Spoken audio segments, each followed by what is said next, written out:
Hi to everyone, welcome to my channel. ఈరోజు మనం సొరకాయ కర్రీని ఎలా చేసుకోవాలో చూసేద్దాం. నేను చేసే ప్రాసెస్‌లో ఒకసారి ఈ సొరకాయ కర్రీని ట్రై చేసి చూడండి. ఇష్టం లేని వాళ్ళు కూడా హ్యాపీగా ఎంజాయ్ చేస్తూ తినేస్తారు. అంత రుచిగా ఉంటుంది. ఈ సొరకాయ కర్రీ కోసం మీడియం సైజ్ లేతగా ఉండే ఒక సొరకాయని తీసుకోండి.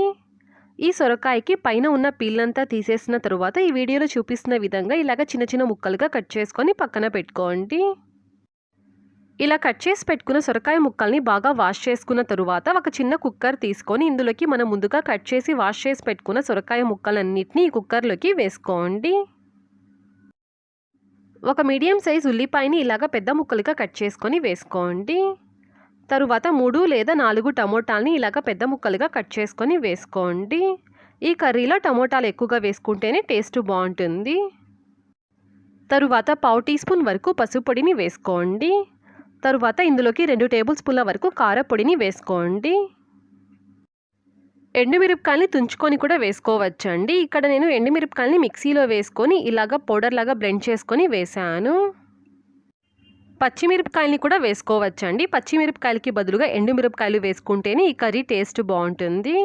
తరువాత పొట్టు తీసేసిన 10 నుంచి 12 వరకు వెల్లుల్లి రెబ్బల్ని వేసుకోండి.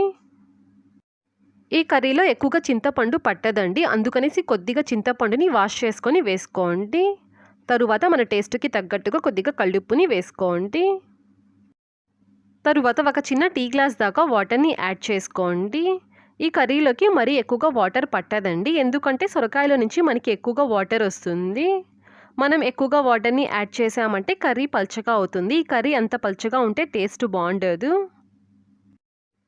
ఈ కుక్కర్ పైన మూత పెట్టేసి 4 లేదా 5 విజిల్స్ వచ్చేంత వరకు ఈ కర్రీని ఉడికించుకోండి. కుక్కర్ బాగా చల్లారిన తరువాత దాని మూత తీసుకోండి. చూడండి, ఇక్కడ మనకి వాటర్ క్వాంటిటీ కూడా చాలా ఎక్కువగానే ఉంది. మనం తీసుకున్న ఒక గ్లాస్ వాటర్కి మనకి ఇక్కడ వాటర్ కూడా చాలా ఎక్కువగానే మిగిలిందండి. ఈ కుక్కర్లో ఉండే వాటర్నంతా ఒక బౌల్లోకి ఇలాగ తీసుకొని పక్కన పెట్టుకోండి. ఇక్కడ నాకు 3/4 కప్పు వరకు వాటర్ మిగిలిందండి. ఇప్పుడు పప్పు గుత్తి తీసుకొని ఈ వీడియోలో చూపిస్తున్న విధంగా సొరకాయ ముక్కలన్నిటిని బాగా మెత్తగా ఇనుముకోండి. ఈ కర్రీ అన్నంలోకే కాకుండా చపాతీలోకి కూడా చాలా రుచిగా ఉంటుందండి. ఒకసారి ప్రాసెస్లో ఈ కర్రీని ట్రై చేసి చూడండి. ఇలా మెత్తగా ఇనుముకున్న తరువాత మనం ముందుగా పక్కకి తీసి పెట్టుకుని ఈ వాటర్ మొత్తాన్ని వేసేసుకోండి. మళ్ళీ ఎక్స్ట్రాగా వాటర్ని ఏమీ యాడ్ చేయకండి. ఈ కర్రీ కన్సిస్టెన్సీ ఈ విధంగా ఉంటే కరెక్ట్గా సరిపోతుంది.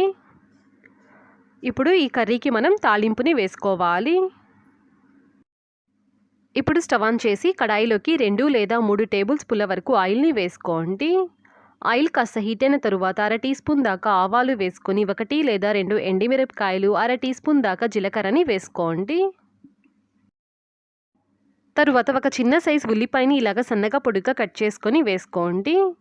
తరువాత ఒక రెమ్మ కరివేపాకుని వేసుకొని ఈ తాలింపునంతా బాగా ఫ్రై చేసుకోండి. ఇలా తాలింపునంతా బాగా ఫ్రై చేసేసుకున్న తరువాత మనం ముందుగా ఇనిమి పెట్టుకున్న ఈ సొరకాయలోకి ఈ తాలింపుని ట్రాన్స్ఫర్ చేసుకోండి.